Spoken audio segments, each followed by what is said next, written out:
Welcome to Dissecting the 80s. I am one half of the Mega Podcasting Powers, Triple A. With me, as always, the Tower of Power, too sweet to be sour, the Macho Mandrew.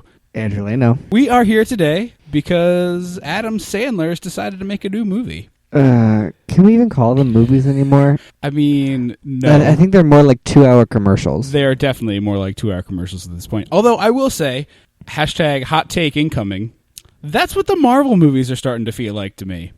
See, you say that, I don't feel that way. Because, like, watching the latest Avengers movie, the majority of the runtime, I was like, guys, like, stop trying to sell me other movies. I'm coming to those movies. You don't have to sell me on it. I'm coming. I'll be there as long as they don't start sucking. I'll be there. But I don't need you to do that. I don't want you to do that. I don't want you to spend 2 hours being like, hey, look, there's this other guy that's going to be in another movie. I get it. They're setting things up. But it's too much. I don't know. I think it's a big universe and it needs a lot of setting up. I don't think it does, though. It's like we've been watching these movies for 5 years now. Like, I get it. I get that there's a lot of stuff happening. Anyway, that's not what we're here to talk about. What we're here to talk about... Unfortunately. What we're here to talk about is a movie I didn't know existed until one fateful afternoon about 6 months ago when I was at a local thrift store. And as I do always in research for this show, I was perusing the VHS section, and I found a copy of Going Overboard. Not Overboard, starring Goldie Hawn. Nope. Everyone. Just so you're clear, there's no misconceptions. It is Going Overboard, right. Not Overboard. Right. Because that's how he tricked me. I was like, oh, we're going to watch a movie called Overboard. And I was like, great, I love Goldie Hawn. I love that movie.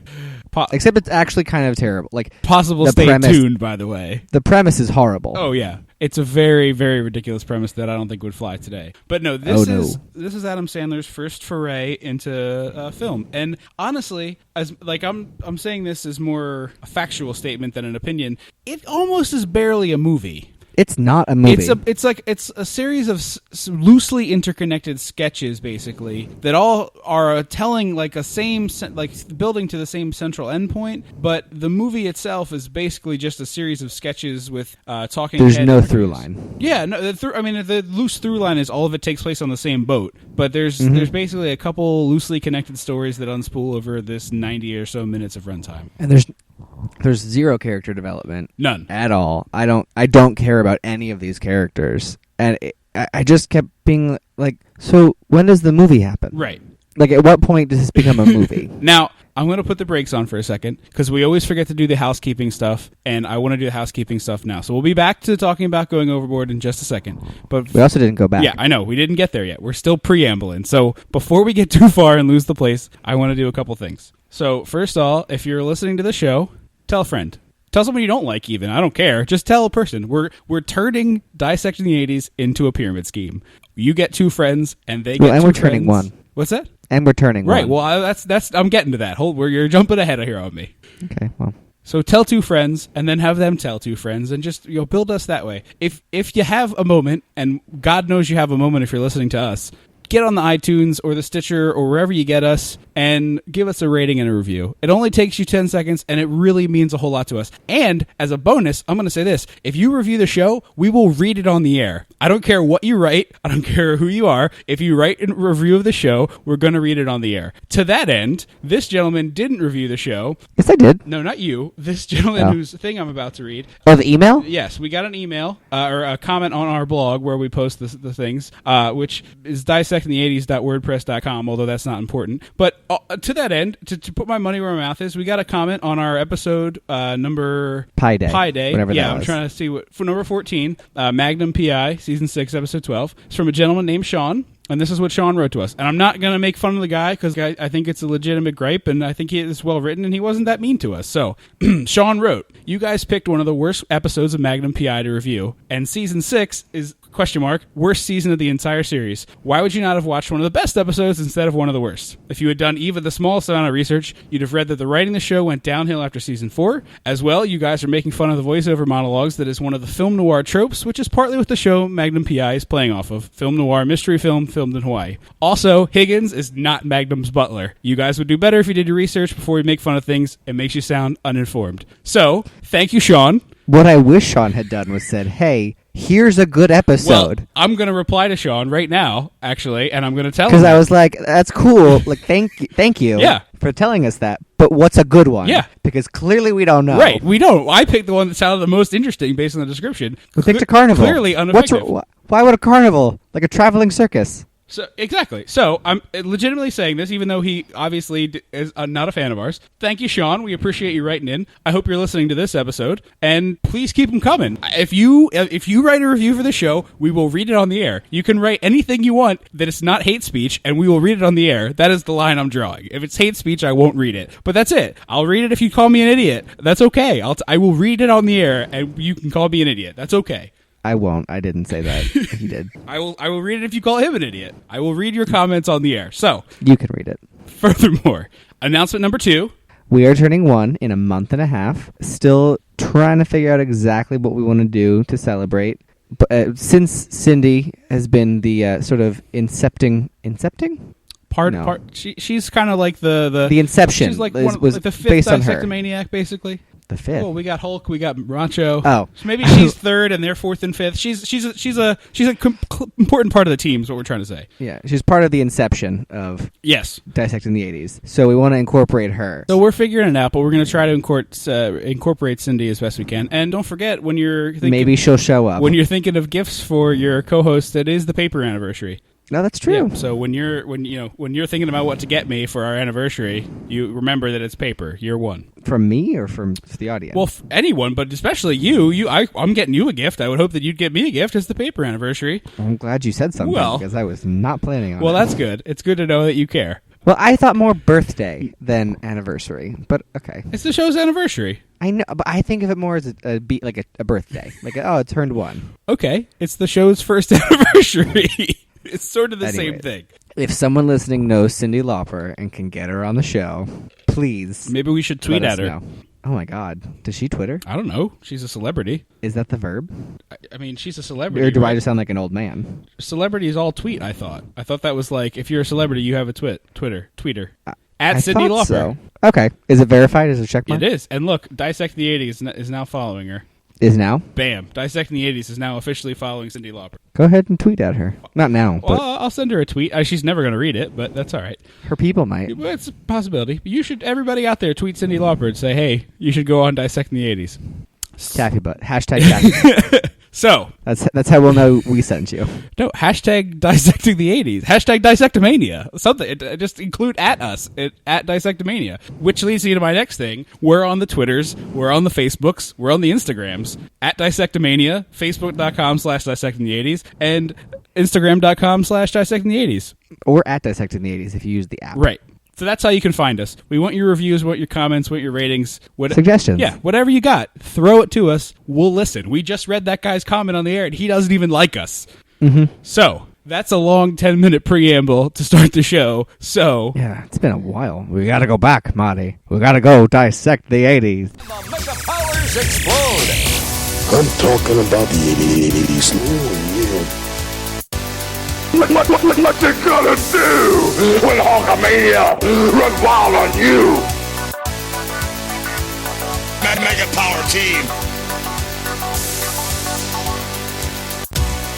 Oh, yeah. Going Overboard, as we dribbed and drabbed there for a little while, Adam Sandler's first movie came out in 1989 to literally no fanfare. And then after he got famous in the mid-90s, 95, 96, the movie was re-released, which is when this VHS copy that I have came out. Yeah. It's now on Netflix, it's bad. But don't go watch it. It's bad. We often on this show end up torturing ourselves for your amusement. And I won't have it anymore, so... I'm sorry. This is the final straw. So now every movie is getting a fine-tooth comb. I have watched a lot of shit for this podcast. Isn't that part of the draw? But my problem is, like, okay, Howard the Duck, silly, but watchable. Sure. It's not amazing, but it is watchable. My problem is when things tip into the unwatchable scale. And we have watched a couple things that are... unwatchable. More than a couple. Capital U, capital W, file that one away. It's more than a couple. And I say 4. That's more than a couple. I Four is a couple. It's a handful. Couple is literally 2. Okay, whatever. But usually, I think for the most part, our unwatchable stuff has been together, sitting down, you and I, in the same room watching it. Sure. So it's easier to power through that way, as opposed to when we're apart and you watch it first, and then I watch it usually a day before we shoot, so I'm fresh and like in the headspace. And it's too late for me to be like, hey, can we not? Can we please do literally anything else? Well, not to air the dirty laundry of the show, but I will say you've seen this. You know what the schedule of this show is until January. You're more than welcome to say no after you check something out. Theoretically, I know what just the put it out there. schedule. The schedule is known to you through January at this point, so you're welcome to watch them all. Theoretically, I know saying. the schedule. I'm just saying. So, another thing, if you have a favorite joke or bit from the show, if you want to send us a comment on one of those places, we'd appreciate it. I'm looking at putting together a little Dissecting the 80s sizzle reel, so you can send things out to friends and people you think might be interested. Say, hey, here's 5-10 minutes of good jokes from these idiots, and then maybe we'll spread the word that way. Mm-hmm. So... Or any movies you're like, this movie has to be watched. Right, yeah, we'll take and that. If you send me unwatchable shit, I will hunt you. But yeah, if you want to send us a movie or a link, or hell, if you want to buy a movie, we'll probably watch it. If you take the money out of your pocket and buy us something for us to watch, we'll probably feel obligated. Yeah. So let's, no matter how unwatchable. Yeah, exactly. So let's get into this stupid movie because it's not going to take us that long, I don't think. Well, I mean, we've taken enough time. So I believe, I don't know this for certain, I did a lot of attempted research and there's not a lot of information about this movie out there, but what I think happened is the guy who financed this owned that boat. And no, I don't think so. From what I read, okay, they were on a cruise from somewhere to the Caribbean. I want to say it was like Florida to the Caribbean. Okay. Or no. Frack. They were on a cruise somewhere that literally was going to the International Miss competition. Okay. So it genuinely was just a boat that happened to be full of beautiful women.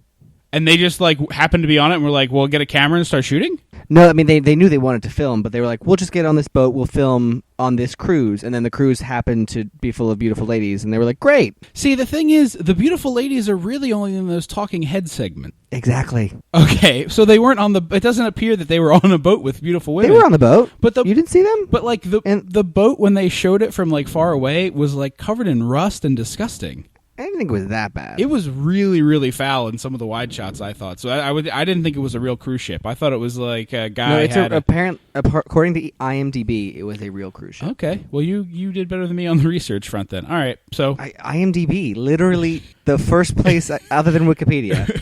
I don't know. I didn't see it there. And apparently the director of photography brought all the wrong lenses, so they had to shoot with random lenses. That doesn't surprise me at all, and actually that makes this movie make so much more sense because I really felt like things were in weird focal lengths the whole time watching it. Why is this shot from this far away but this tight? I don't understand. Oh, well that makes entirely all the sense then. Mm-hmm. So here's what I want to ask you about this movie. Ugh. So it starts with Paulie from Rocky. Burt that was who that was? Yeah, the General Noriega. As a movie within a movie? Yeah, okay. So he pulls out a tape that says Shecky Moskowitz's Big Break or something. Mm-hmm. And he puts the tape in to his VCR. Yes. And he pushes play. And then we start watching the movie. Yes, because my first note is, wait, is this a movie within a movie? Okay, but while he's watching that tape... Oh, so we're getting into we're going to dive right into this question because I wrote the question 4 times. Yeah, we're going right in because this is the thing. I finally figured out that this was weird about 20 minutes into the movie. Finally? Well, about 20 minutes in, I started, I got enough brain power restored because this is really bad, but enough... The first 2 minutes are awful. Yes. It's the credit sequence from hell. Oh, it's awful. It's animated with, Adam Sandler as a big... Caricature? Yeah, big toothy caricature, and it's just, the whole thing is a freaking mess. But yeah, let's just talk about this from Jump Street, because I don't understand it, and maybe together we can come to an understanding. Oh, we can't. So, the movie that General Manuel Noriega is watching, called Shecky Moskowitz's Big Break, also stars Manuel Noriega? Yeah. And takes place seemingly at the same time? It's a weird Spaceball moment. Yes. But Spaceball acknowledged it and was like, ha, ha, ha, this is the joke. Right. Whereas this movie sort of peppered it in so we keep, sporadically. For sake of explanation for everyone in the world except us who's not watched this movie, there's basically 3 plot lines. We've got Adam Sandler and his best friend, played by the guy who played Lars in Heavyweights, one of my all-time favorites. shut the front door. Yep, I recognized That's why him. his mouth looked large and familiar. I recognized, I am Lars. And I was like, oh, dude, it's you. Okay, so we've got Shecky and Lars hanging out in a boat. There's a subplot with General Noriega's guys who have been sent to kidnap and kill a woman for reasons that I'm never entirely sure of. Because she disrespected the general. Oh, I must have missed that. Okay. Yeah, because that was the moment that I was like, wait a minute. Right. Because he's watching this movie, and we occasionally flip back to him being like, Right. and then the ladies are all doing talking heads of like, I would do world peace, blah, blah, blah. And Australia starts bashing General Noriega. Right. And so we're seeing it fill our screen of the black background and her talking head. Then all of a sudden, he's watching on his little TV the black background talking head with Miss Australia, Which saying, is presumably being watched by him on a VHS tape of the movie that we're watching. yes. So just keep it. That's the levels we're working with. It's like Sucker Punch, but weirder. So he decides that she has to die, and it was at that point I realized that things didn't make any sense. No, it's complete gibberish because the timelines just leap back and forth all over the place. Like, I never understand whether we're... Where we are. Right. Who are we? Yeah. What time are we? What is happening? It doesn't quite make any sense to me. Gobbledygook. It is utter gobbledygook. And furthermore, Manuel Noriega is a terrible person. Why is Was he a real guy? Yeah. He was a dictator of Panama from the 80s as well. And in 89, we invaded Panama, removed him from power, and then brought him to trial in the United States. So that... Presumably this is right before that happened. Yes, but even before he was taken back, like the world kind of knew he wasn't a great guy. It's not like people were thinking, "Oh, General Manuel Noriega, such a good dude." Why wouldn't you make a fake guy up for the movie? Yeah, right? We never use real presidents. Right. We throw a fake president in. Yeah, it doesn't. Just in case. Yeah, exactly. So I didn't quite understand that. It seemed like a weird move, and I think is probably not without, partially at least some reason why this movie was faded into obscurity, not to mention the fact that it's unwatchable and terrible, but also because, let's not offend the guy who's kind of crazy, right? Let's avoid that. Probably not. So do you? What is your thought on this weird meta universe that we've got? I have no idea. It doesn't make any sense. Right. Because VHS tapes aren't streaming live. Like, it's not today where I would buy it if he was streaming whatever, weird meta stupid. Right. It's a VHS tape that he picked up from the video rental store. Yes. Well, that's all his weird porn. Yes, but there's a whole debate about the video rental store. That's where he got the movie, and they're like, "Where should we find this girl? At the video rental store?" And I was confused the whole time because what? Right. A, video rental store. That's adorable. B, what? Yeah, it's pretty. So that's the problem I kept having is they kept cutting back to him, and then he would refer to things, and I was like, wait, we're watching. This is one of those terrible movie things where like, oh, let me pop this in, and they put it in, and then like you're suddenly watching the movie that the guy in the movie is watching. Which I don't think I can think of a single example when it's done not terribly. Scream. But they don't watch the movie that they're in. There's a moment of watching the surveillance camera. But, Right. But I'm talking about I've seen it probably a dozen times where they're like, oh, let me pop this in, and they stick in a movie, and then suddenly that's what we're watching. In any case, let's get into this dumb thing. So he pops the tape in, and either Burt Young, Paulie from Rocky, has the world's grossest thumb, or his hand double does, because it is a thumb that a mother wouldn't even love. It's been squished. It looks like it's been dropped, many weights dropped on it. Yeah, and he pushes it in with his thumb, and it's got a big old blood bruise. Inside the nail. Inside the nail, and it's like flat and squishy. It's like a hammer. Yeah, a hammer thumb. It's a gross thumb. I would have turned the movie off, like if I was watching this, scrolling through the channels, blah blah blah. Was kind of let's watch this. I would have turned it off before the credits are over. That's how bad they are. It's all caricature of Adam Sandler with big old buck teeth and a weird Jamaican song. Yeah, just blipping and blopping all over the place. And immediately Adam Sandler is like, "Hey, it's a straight to camera Ferris Bueller style." As soon as terrible ADR and breaking the fourth wall were my notes. And he literally says, "We got a boat and some hot ladies, so let's just make a movie." And then he makes out with 4 women. He's the grossest human being alive. How do people keep paying him to make movies?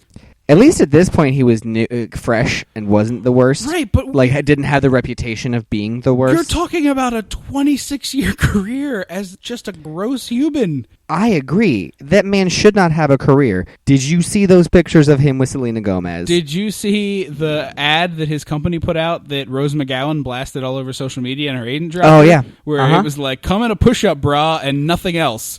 And she said this is disgusting. Yeah, and he was like, shabba-da-boop-a-dop, doop-beep, and that was it. Probably right, though. Probably a direct quote from the press release, if he did one. Yeah. And also his other movie that he's filming for Netflix right now is him playing an Indian chief. Jesus Christ. In Redface, and the Native American... Excuse me, I should have said Native American chief. Native American chief... No, you shouldn't have, because you know Adam Sandler's playing an Indian chief. Well, the actual... He has no he has no respect for the culture and the people. They cast a bunch of Native American people for I heard the about movie, this. and they all were like, this is horrifyingly offensive, we're leaving. And then they had to try to like talk them out of it, but they were all basically saying, did you read this script? This is horrifying. This is like 1950s stuff. Yeah.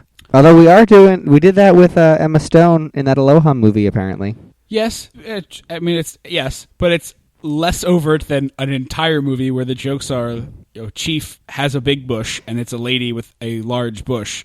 How stale is your comedy if you're making Native American jokes? Right. Because those haven't been funny since I was an infant. I don't and think even then, that was not cutting edge stuff. You're talking about Catskills hack comedian jokes from the 70s or 50s, 60s. Anyway, Adam Sandler is a waiter in this movie, and they're very upfront that there's no budget, which I appreciate. Yeah, they were cute about it. They very clearly said that we got nothing. Yeah, like, we got this boat, we got some women, we got these 3 outfits that we're wearing, and that's it. Mm-hmm. So he's serving people some drinks, and then he goes to get them refills, and a bird poops in the cup, and he's just like, "Oh, ain't I a stinker?" and does a mug to camera. The people were terrible to him. I know, in his defense, but no one did anything worthy of here drink bird poop. They were pretty. I mean, I don't know. They were pretty shitty. If they were my guests, I would have thought about spitting in their drink. What?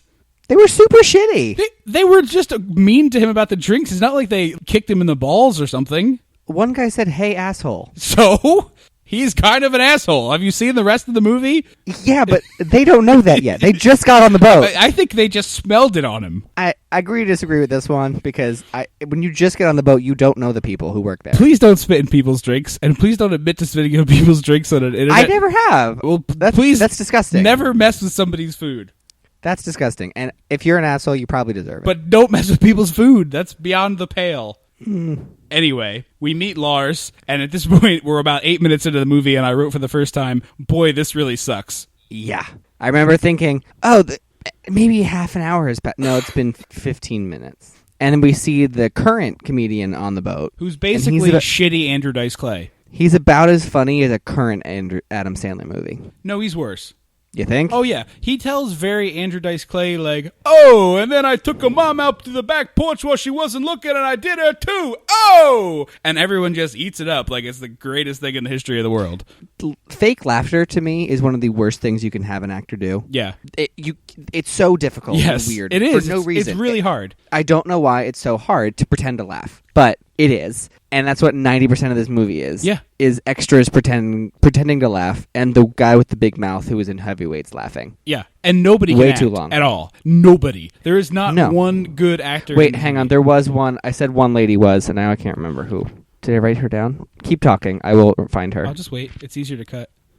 There was one person I was like, they're the most talented actor in this movie. Well, and I think it was a lady. Well, I don't recall, but you meet this rock star guy who seems like he's going to be a recurring character, and these groupies run up to him. There's a lot of stuff in this movie that just doesn't make any sense. But Adam Sandler says that doesn't make sense. Right. But he flat out half the time was like, we know this doesn't make any sense, but we thought we'd put him in there to spice things up. Right. And it's just because you say that doesn't make it okay. Well, my thing is even that, I'm okay with the rock star guy showing up and being in the movie. I don't have a problem with just that. Being like a human poop. Right. But that's okay. Like, you can have that stereotypical gross rock star. The things I don't understand is 2 groupies come up to him and ask for a note that says, "Hey, Sally and Silly," or whatever the hell their names are, "thanks for the great night last night. It was awesome. XOXO, whatever my name is, rock star." But they didn't sleep with him. But now they can tell everyone they did. But they want to pretend to have slept with the guy? What's the why wouldn't that be the worst thing to do? No. So be like, I slept with a rock star? I feel like that's a cool thing. But wouldn't you have rather just actually done it? Yeah, but if you can't do it... But who says they can't do it? I don't feel like it. If I had the option to like actually make effort, he's a disgusting human. He literally looks sticky. Right, but all rock stars of the era in the late, you're talking about hair metal era. You're talking about Bret Michaels. You're talking about Nikki Sixx, before Rock of Love, Tommy Lee. I mean, you're talking about disgusting people. That's that era of rock and roll is gross. It's a lot of sweat, spandex, and hairspray. Ew. That's I've seen Rock of Ages. That's my book about the 80s. Sweat, spandex, and hairspray. The worst era in music history. Okay, I was actually like, okay. What? That could pop. I thought I didn't know where you were going to go. The worst era, and I was kind of like, where are you going with this? No, I love the 80s. That's Our why this show podcast exists. is sort of predicated on the idea. I love the 80s. We got a good lot. pop music in the 80s. Yeah, but the rock music of the 80s is just sweat. Yeah, it's gross. It's Hairspray. It's sticky. Yeah, it's sticky. It's sticky. Exactly. So, they keep cutting to these model talking heads, and I don't know if we mentioned this before when we were talking about the 3 running subplots of the movie, but I would say approximately Miss Universe or Miss International pageant. Yeah, but they're all wearing like gibberish sashes. So I think No, they're not. Yeah, the girl whose sash says Miss Jamaica is blonde-haired and blue-eyed. Yeah, I thought you meant gibberish as in like they didn't say real place. No. They all said real place. Yeah, they all said real places, but clearly none of the women wearing them are from those places. Hey, they picked Miss Brody to sculpt something that represented the Caribbean islands because she was definitely the cultural attaché to the country. I mean, I'm not saying that it doesn't exist, but I have a hard time believing Miss Jamaica has blonde hair and blue eyes. Hey, It's not let people impossible, go. but, unlikely, let's call it. But anyway, they people keep go. cutting to these girls, and they're asking them standard, stupid pageant questions of like, if you could do anything to change the world, what would you do? Bet $1 million. What'd you do? Right. How would you make the earth a better place? And it never makes any sense as, like... It doesn't fit. It doesn't ever. tie into what's happening in the movie. It doesn't make a whole lot of sense as you hear the words come out of their mouths. And it's filmed in a completely different place than everything else. It's the black background area. Right. With the general. And furthermore, while we're talking about things that make no sense, Paulie, the general, never leaves that room for the whole movie. He shot this movie in a day.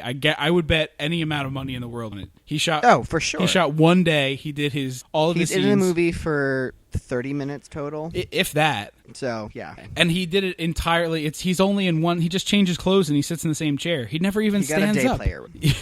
He never even stands up. He does when he threatens to shoot the guys. Okay, so does he stand up one time then? One time. Okay, the rest of it he just sits in a chair and either a woman sits on his lap or dotes at his elbow and feeds him grapes essentially.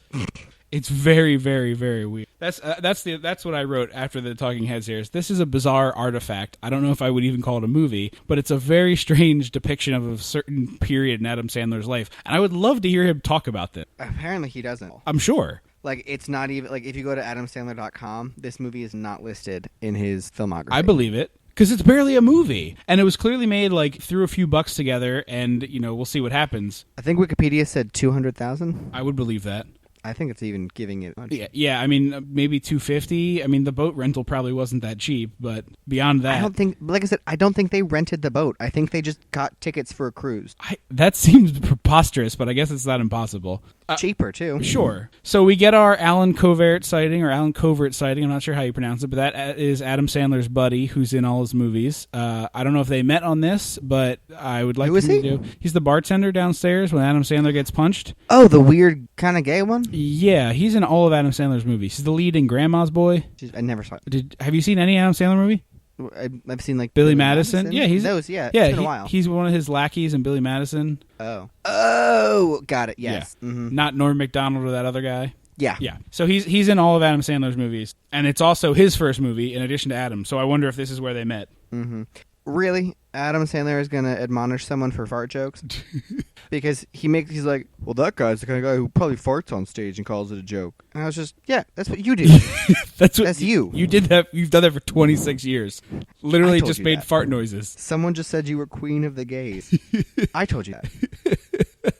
It's preposterous. The whole time, he's just making fun of this comedian for doing exactly what he ends up doing for the next 26 years. Right. And I don't get it. Right. And to be fair, Adam Sandler is better at it than this guy who's terrible. Oh, yeah. But it's not as if he's doing really high intelligent comedy. No, lowbrow. And frankly, even in 89, as we talked about before with this rampant gross women stuff, he just made this movie, so he makes out with like 3 different attractive women in this. Yeah. It's so And just gross. gets to hang around them in bikinis. Yeah, it's so gross. It's so disgusting. I can't believe that But he he pulled it was off. in really good shape in this movie. He was in really good shape. You don't see him take his shirt off. He takes his shirt off one time in a beach dream sequence where he makes out with a girl, and this had a moment of what? I think That's what that used to look like. I think this is a starving artist situation. You think? Like he That literally looked like- can't afford to eat, so he's thin and in shape-ish. But it looked like he went to the gym in shape. Maybe. And now I think I don't. The only gym he's been to is like Jim Steaks Jim's on South Jimmy Street. John's. No, I went to. I was Jimmy John's, but Yeah, those pictures that you mentioned before of Selena Gomez in that beautiful dress and high heels being and makeup, horribly uncomfortable. and him and Kevin James, Adam Sandler literally wearing sweatpants and a t-shirt with a hole in it, untucked, and Kevin James wearing cargo shorts and a untucked polo shirt and all the buttons unbuttoned is just disgusting. You look like 2 pieces of ham that have been left down on the counter for a week. It's gross. Get some Have respect some for respect. yourself. Exactly. Respect yourself. also at least go across the board and tell everyone in the movie that we're not going to dress up for this premiere because There's no way. There is literally no chance in hell Selena Gomez shows up at a premiere and not a dress. It doesn't matter what anybody else is wearing. It doesn't no, matter. I know, but I think if she wouldn't have worn that dress. There's no way. There's no way. She has to look good all the time because she's getting her picture taken alone, and that's what the people are going to see. But she would have worn a very different dress. I really don't think so. I do. I think it's a calculated Because- move. No, Because she looked no, good. She was very uncomfortable. Well, in that's that because dress. she had 2 fat slobs laying their meaty, greasy paws all over. Kevin James probably smells like fucking prosciutto all the time. probably does. Like, But she's I with just think the she would. two I don't gross- think she would have gross- worn such a like she dress. I think she looked awesome. Oh, she looked amazing. But if she was told that Adam Sandler and Kevin James would look like I think their Hollywood dad. I think the Hollywood double standard. She has to dress like that. She's going to get judged way harder than they would because no one gave a crap except to make fun of them on the internet a little bit. It's not like it affected them in any way. But if she did, it'd be like, ooh, what's wrong with what's her name? Selena Gomez. Thank you. I kept wanting to say something completely wrong. Ooh, what's wrong with Selena Gomez? Is she depressed? Is she eating right? Is she too fat? Is she too thin? Anyway. He's disgusting. Yes. Moral of the story. And then We he have has this a weird. dream sequence, right? Yeah, it's very like fetish bizarre. It is. It's super fetishy. He's in a straitjacket with an apple in his mouth. There's a woman in a bikini holding a drum and a pair of drumsticks, like in a very stylized manner. And then the other comedian comes in looking like LMFAO. Yeah. If Red you're Foo. familiar. Yeah, he looks like Red Foo. He's got a Speedo and a cutoff T-shirt that's like cut off below the nips. Yeah. And then a blazer. Have you, since we're talking about Red Foo, have you ever heard the story that with Gig and They're Red Foo and uncles? Blackjack? No. Gig was playing blackjack in Vegas one time, and this girl was Uh-huh. next to them, and she was like, "Our brother is Gig," and we were playing blackjack and with this girl, and she's like, "Yeah, I'm a tour manager," and they were kind of talking to her about it, and she kept saying she was very young looking apparently, so nobody believed who she was, and she kept talking about being on tour with LMFAO, and everyone's like, "Okay, whatever," but like not being a jerk about it, just like this person's just babbling because we're in Vegas, whatever. And then like a half hour later, Red Foo comes strutting through the club, like wearing somewhat normal clothes, but that hair is impossible to that hide. hair. Yeah. So, and he just like walked up behind her and was like, "Hey, you ready to go?" And she's like, "Yeah." And she finished the hand. She tipped the dealer. She thanked the guys for the conversation, and they like rolled out. And then she picked up the mic and dropped it. yeah, exactly. And shimmied her way out of there. I hope I told that story accurately, but that's way more entertaining than this piece of shit movie. We also get another dream sequence soon after that one, because this is basically just a Family Guy episode of loosely connected cutaway scenes where Shecky and the comedian box. Oh, yeah. And But they're boxing with words, and there's a little person? yeah, there's a little person as the ref because I guess they think that's funny, and then they keep saying like, your mom's so stupid, she thought it was chilly outside and got a bowl, and then the other guy reacts as if he actually got punched, and they just like trade punches this way. But here's what And I'm they're wondering. really shitty one-liners. Yeah, they are really bad. The makeup in the scene is horrible, and it's lit just atrociously. But if you're gonna cast Burt Young, who's pretty much only famous for being in boxing movies, wouldn't it have been better use of him to put him in the boxing sequence? Yeah, but he was the general. The general wasn't. So put a mustache on him or something. I agree, but this whole movie was full of poor design. Oh, absolutely. And shortly after the boxing sequence is when we see the outside of the boat, if you want to go back and look, because I see it, that's where I wrote down how disgustingly covered in rust it was. This is also where they add the tongue kiss sounds. Oh, it's so disgusting. They so added disgusting. like someone slurping ramen noodles and it's so someone foul. slurping soup, two people tongue Oh, it's so like so porn star gross. tongue out of the mouth, wiggle, wiggle. Oh, yeah, the tongues are just dancing in the air. It's And foul. it's like. Yeah, it's so foul. Yeah, it's beyond the grip. Also, the rock star, when he leaves, says "rock on" and does "hang loose," not "rock on." That's true. He does. He Drove me nuts. almost does a rip.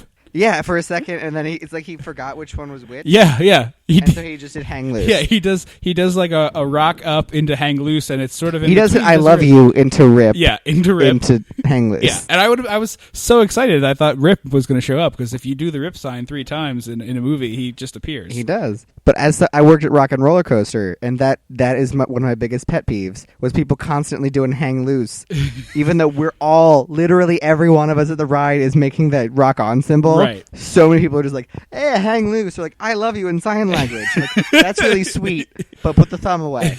Cover the fingers with a thumb. That's really sweet, thank you, but you don't.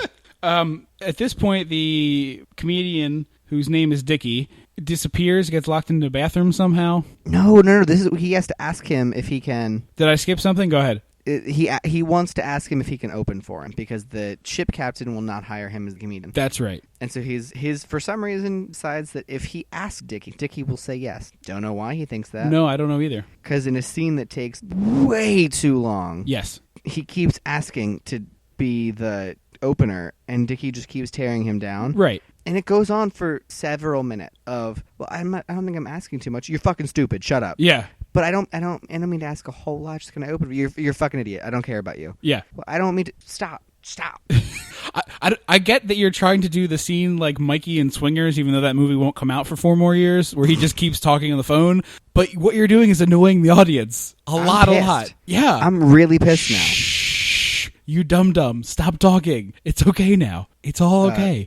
Then we have the beach sequence, the beach dream sequence. Where he makes out with that girl again. Mm-hmm. And then a bunch of girls come over to touch him. Yeah. And then Bob starts talking to him. His friend Bob, who is in heavyweight. Lars, if in heavyweights. Lars. I don't know what his name is in this movie. I just keep Bob. Oh, it is Bob? Yeah, you're right. It is Bob. I keep calling him Yeah. Lars. Yeah, it is He Bob. says it like 8 times. Yeah, you're right. No, you're absolutely right. I remember when he said it. Shows up dressed as Adam. Well, at first I thought it was Adam Sandler in drag, and I was like, I if did this too. If this is where Jack and Jill came from. Oh my God, I I'm wrote pissed. the same thing down. We're about to see the inception of Jack and Yes. Jill. But no, it's Bob in drag. And so he starts yelling at him as his mother, and then starts having a normal conversation about the woman he hooked up with. So was Bob just having a conversation with an unconscious person? Yes. Just, you're asleep, but I'm going to talk to you anyway? I'm pretty sure that's what happened. Okay, just as long as we're on the Yeah, same no, page, I'm pretty there. sure that Bob is just talking to a completely asleep Adam Sandler throughout this large chunk of this. Mm-hmm. What is his general thing? What is he watching? Yeah. When I started to catch on. Right. See, I told you it takes a little bit of time before you realize like that completely makes the movie make absolutely no sense because he's watching something on a tape that's unspooling live and he's directly interacting with. Yeah. This is also kind of a musical. A little bit. They had several mini songs, maybe 30 seconds to a minute each, but several of them. Mostly as a way to fill time, it felt like. Oh, yeah. This whole movie was time filler. Well, yeah. They had like a 30-minute idea and we're like, well, if we get it to 90, we can sell it on tape. Tapes weren't even a thing yet. Sure they were. Late 80s? Were they? Yeah. So Miss Australia, who gives mean opinions about the general, was prompted to give those mean opinions by the jerk comedian to make her seem smart. So she thanks him and walks away, and then his hat falls over, and he goes, I gotta go back to my... Oh, he's sick. And he goes back to his room to throw up. Right. And then Miss Australia the hat in the water and decides he's fallen overboard. Right. Which leads to them having a funeral? The fastest funeral in the West. Like 6 minutes later, there's they haven't even searched the ship. They're just like, well, his hat's overboard. Clearly he's gone. And Rustle up a funeral. So bizarre. It is. The priest is Now, babbling. Here's what I think they were trying to do. I think they were trying to do exactly Exactly. I think they were trying to do Airplane because Airplane does this really, really well. When Airplane gets into absurd silly, it's hysterical. But the difference because is Airplane sets up the universe to be that universe. Well, that plus the Zucker brothers are hilarious heavyweights of Brilliant. comedy. Yeah, who are skilled and capable of pulling off absurdist jokes in ways that are funny. But instead, this priest moron just starts going, Red Sox 7, Yankees 6, bottom of the 8th. It's dumb. It's so stupid. Right. And then Adam Sandler decides, well, since he's dead, someone has to be the comedian on the ship. Right. As if that's So the why best. not me? Yeah, right? Like everyone is a person just died on this ship, and instead of waiting a minute, I'm just gonna leap right into his job and Well, hope. the best is he turns to the camera and goes, someone's got to do it. Why not me? Oh, I can't. I'm way too nervous. So I couldn't imagine. And I was like, no one can imagine because no one cares right now because he's dead. Also, no one wants to go to a comedy show on a cruise ship. No one wants to go to your stupid comedy show because A, you're terrible. And B, no one wants to go to a ship comedy show minutes after the guy who was doing that show for a week jumped to his Died. death. I wrote, I hate this movie. And then Neptune shows up. Who's Billy fucking Zane? Billy Zane. Yeah. What? That was Really? Billy Zane, yes. Oh. King Neptune was Billy Zane. Looking like a weird, skinny Santa. Yeah, but totally Billy Zane. You didn't recognize him? No. Oh, yeah, that was the Zane train. Oh. Yeah, you missed out. I did. Someone gets called a butthole. Which, I'll be honest, I kind of like. It's a fun insult. But in this movie where there are no rules, like, let the expletives fly, you're going to go with butthole? I guess I'm with you, but butthole's kind of a funny word. The other crazy cameo in this, and in reading the Wikipedia entry, sounds like he's in the movie a lot. In fact, he's only in it for maybe 2 scenes. Billy Bob Thornton plays a heckler. What? Did you watch the movie? I did. So Shecky goes on stage. Oh, is he the black-haired guy? Yeah, the Who gets- construction the worker? one who calls him a butthole? Yeah, That was Billy Bob Thornton? yes. I didn't know that. Yeah. He's barely in Wearing it. a wig. What's that? They wigged him. Oh, so- they did. But he's in it. Huh. Yeah, and the guy who played the priest wrote one of my all-time favorite bad movies, which we'll never get to do on the show because it's from 2000. But Ready to Rumble. He also wrote Wait, is that the one where the guys are like, they clean porta potties? Yes. And they want to Scott watch Conn. wrestling? Yes, Yeah. He also wrote The Mighty Ducks and Heavyweights. Wait, hang on. I thought The Mighty Ducks was written by like a famous person. Or no, Heavyweights is Judd Apatow. That's what I'm thinking. He co-wrote Heavyweights. Stephen Brill, the guy who played the priest. Mm-hmm. Yeah. Anyway, on there's Talking about much better movies. Yeah, that's Billy Bob Thornton for reasons I'm not 100% sure of, but that's definitely him. They have a impromptu concert with Because he sucks as a comedian. but they just have a full set of instruments at the yeah, ready. that I wrote that note. That set was not set up. That stage was not set up for a band. No. And then they snapped their fingers, and everyone, the full drum kit was there. There were like 3 backup guitars. microphones, all of the things are just there and ready. It makes no sense whatsoever. Because as far as we know, this guy wasn't a singer on the cruise. This croaker rock guy was not a performer on the cruise. He was just taking the cruise. Right, he's basically in there as just a guy. He's just on the cruise having a vacation, basically. Touching all the ladies, being sticky. Right. And then the impromptu concert cuts to a montage where, let's call the montage 5 minutes, I'm guessing. The first 3 minutes is just women's bodies. They don't even show their heads. I don't think they knew they were being filmed. But they don't even show their faces, dude. I know. It's just butts and boobs and feet. It's so weird. It's gross. It's but I'm so telling you, weird. it feels like these women don't know they were being No, filmed. I'm with you because they don't play to the camera. They're just like laying on loungers and stuff. Mm-hmm. I really think you're right that this is probably the women in that competition, and they just kind of like walked by with the camera and hoped not to get noticed, Blair Witch style. Except gross. Yeah, except the most disgusting Blair Witch. Yeah. Then Milton Berle shows up. Who is the? Oh no, this I think this was the moment where we get the real. This was the moment where they got so Spaceballsy in its moviness, like its meta moviness. Right. Because that's where he sends his lackeys to kill Miss Australia. Right. And I was just baffled. Right, and that's I had written there that Paulie. I was keeping a running tally, and he still had not left his office at that point because I was. Oh, no. I was sure he wasn't leaving that room. But Milton Berle showing up is the biggest breath of fresh air in this entire thing. Someone actually good.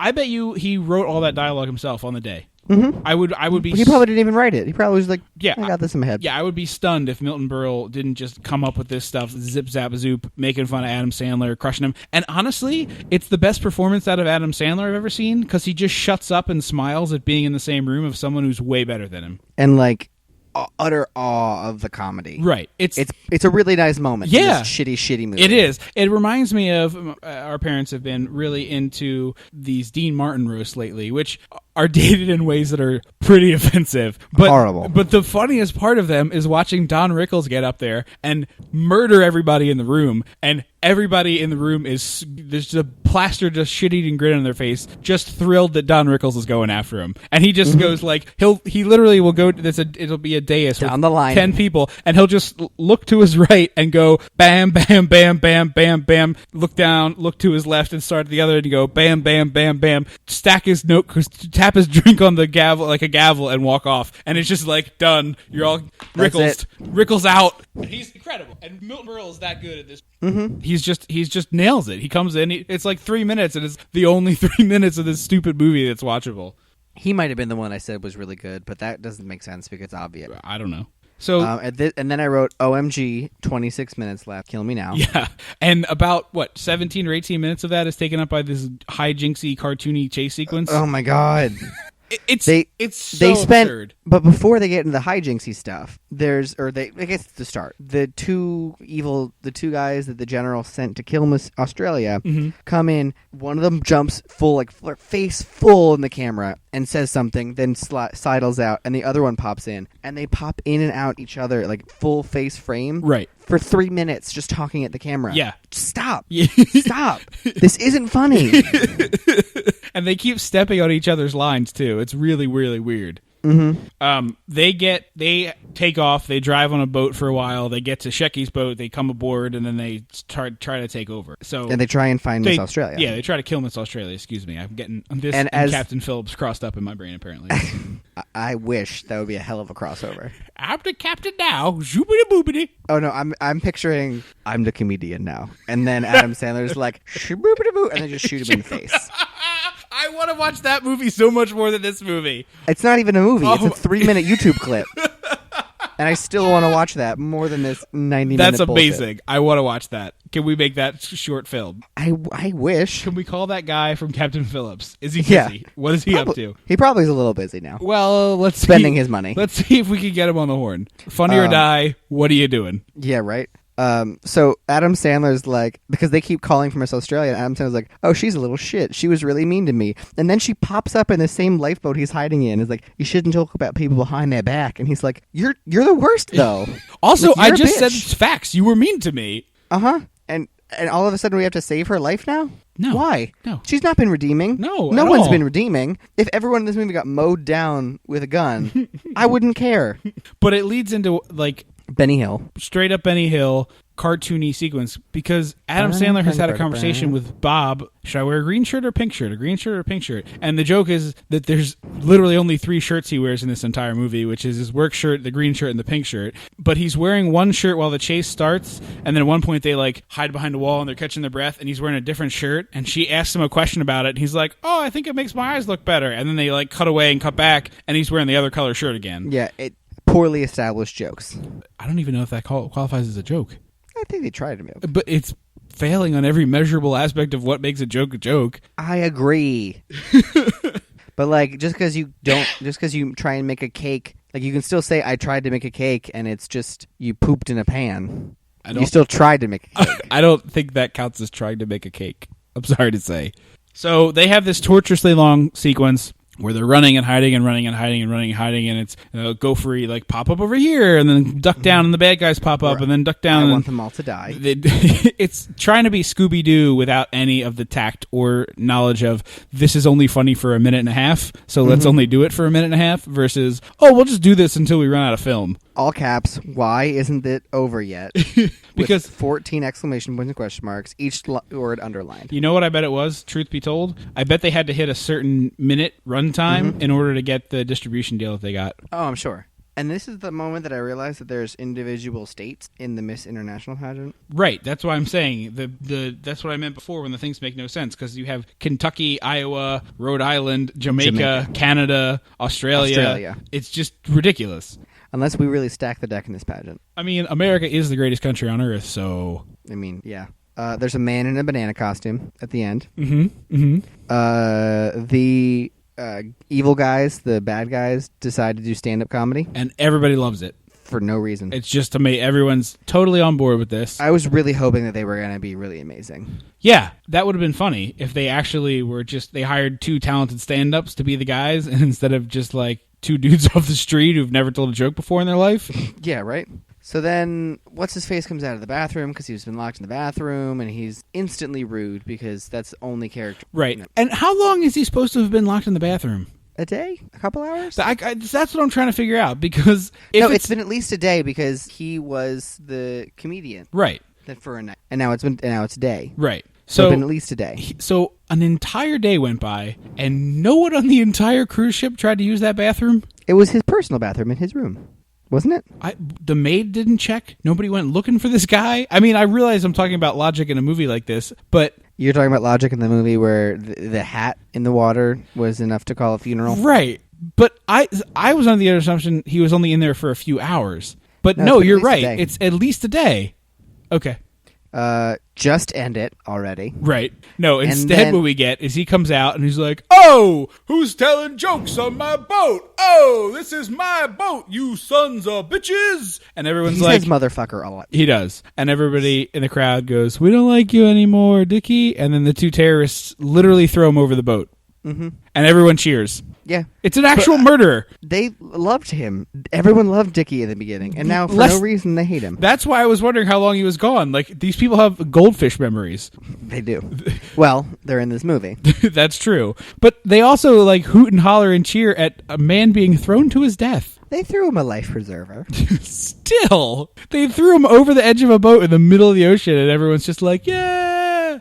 And then Neptune's daughter shows up, and her name is Slimy. Yeah, and she's attractive as hell, of course. Even though Aphrodite was Neptune's daughter. I think you're giving a lot of credit to this movie. But it bothered me. I was like, Neptune had a daughter who was the goddess of love and beauty. Just use that. But there's no rights. But then you can't be shitty to women. Yeah, you can put her in the skimpiest little outfit you can find. Yeah, but put her in lingerie. You can't call her Slimy. Also, for some reason they redubbed the name Slimy, and they say it 3 times, and every time it's like, "This is my daughter, Slimy." What do you think it was before? I don't know, but it was literally. It's such it's a complete change. Oh, it is. It's like when you redubbed your name that one time. Yes. What, last week's episode? You mean? Roadhouse? Yeah. Yeah. I redubbed. It was that like, "This is my daughter. Her name is Slimer." Yeah, she wanted to meet you. I did it last week because my name got muffled. So that's how the movie ends. Adam Sandler makes out with the 3rd or 4th woman he's made for out awkward. With. He like awkwardly. He's like, "How do we do this?" He sticks his tongue out and they waggle tongues like a really shitty pornographic film. So, I guess we got to do hot taglines. Okay. Hot tagline. Going overboard. Where are the jokes? Hot tagline. Going overboard. The movie Adam Sandler doesn't want you to see, and you shouldn't watch. Because it's true. Unwatchable, says everyone. I want to get that on the box. If we can get a Dissect the 80s quote on a box re-release, that would make my life. That would be beautiful. Yeah. This is a special Criterion edition of Roadhouse. It has us on the top. Just fucking awesome. End awesome. Throat rips for everyone. Yeah. Weird tiger claws. Yes. So... No, I wouldn't recommend this. Shocking. What would you recommend? I would sooner watch Jack and Jill than this movie. Really? Mm-hmm. I don't think I would do that. I think I would. I think if I had a choice... Okay, here's the question then. Grown Ups 2, Jack and Jill, Going Overboard, Marry, Fuck, Kill. Oh. So we're gonna say watch every day, watch once, watch never. Sure. Essentially. Yeah. That's a good way to do it. Yes. Grown Ups 2 every day. Really? Yeah. Really? Mm-hmm. Okay. Because I don't mind the other people in that movie. There's some other people. I think you're underestimating how tough that is to watch. I haven't seen it, but I haven't either, but there was a podcast I listened to called The Worst Idea of All Time, where these two guys watched it every week for a year, and they almost killed themselves by the end of it, basically. Mm-hmm. And that was only 52 times. You're talking a lifetime of daily abuse. yeah. So I would probably watch Grown Ups 2 every day. Okay. I would watch, since I've already watched Going Overboard, I'm going to say that one, and Okay. that's going to be my one watch. And then never watch Jack and Jill. Never watched it. Okay. I'm going to look up the run times because I'm going to cheat while we do this. So this movie we watched is about 90 minutes. Jack and Jill is probably about the same. Grown Ups 2 is 101. Is it really? Yeah. That's not that bad, though. No, but my initial thought was I'm going to going Overboard forever because I bet it's the shortest, and I'm just looking it up to confirm. Jack and Jill's 91. It's about the same. I'm going to marry Going Overboard, I think. Are you really? I am. And Grown Ups 2, I'll give the one watch. Because I tried to watch Grown Ups 2 with a commentary track from that podcast, and I couldn't get through the whole movie. And I will kill Jack and Jill with all the fire of 1,000 suns. And if you'd like to know more about why Jack and Jill is so offensive, I'll point you to another podcast. Look up Red Letter Media, Jack and Jill, and see just the horrible, heinous crimes against art and film and life that Adam Sandler committed making that movie. I mean, he generally in life does those crimes. Right. I mean, look, I'll give the guy credit. He figured out a formula. He gets paid a lot of money to stand around in his own clothes in a two-shot and go, and sometimes he probably in his underwear in a recording booth. right. So, like, more power to the guy. He figured it out. He figured out the key to life, working very little and getting paid very much. More power to him. I just think his stuff sucks. He's terrible. He is. I think I'm trying to think the last Adam Sandler movie I genuinely enjoyed. I mean, growing up, I liked Little Nicky and Billy Madison, or not Little Nicky, Billy Madison, Happy Gilmore. Happy Gilmore. And the other one. Isn't there a third one in there? There is. I feel like there's a third one in that. It's Happy Gilmore, Billy Madison, and Little Nicky is where it fell off for me. that was the last one I watched. I remember you and I were both like, well, that was like that was garbage. Big Daddy we watched a lot. That's what it it was. too. It's Big Yeah. Daddy, Yeah. Little Nicky, Big Daddy, Happy Gilmore, and Billy Madison. I think. You know what I will say? Truth be told, like given a choice to watch any Adam Sandler movies, Big Daddy. I think The Wedding Singer is very watchable. I've actually never. I've only seen the musical. I've never seen. I think that's very watchable, and he's, I think, really funny in Airheads and really funny in Dirty Work, although neither of them I would call an Adam Sandler movie. 50 First Dates. I enjoy. Yeah, That's cute. that's past the no return Sandler me. Wedding Singer, I don't mind though. So See, basically, if he's with Drew Barrymore and her sideways mouth, you're all right with it. I'm okay with it. Yeah. Sandler and I had a good run together, but not so much anymore. Yeah, early 90s. I think Big Daddy was the last Right. Adam Sandler movie. Right. I was like, I like this. Yeah. Well, I also would not recommend this in case we didn't make that abundantly clear over the last hour. Don't bother. Don't bother. Don't just rate it 1 star on Netflix. Don't even. Yeah. Click the not interested button. Actually, is what you should do. And then email Netflix and say, take this away. Right. Delete, Give me the even if Golden it was Girls. free. Yeah. Just delete it. Delete it forever. So to wrap up this week, clue for next time. This movie had a director and at least one producer. Ooh, I like Spicy. it. I like it. Well, until next time, folks. Don't you forget about me.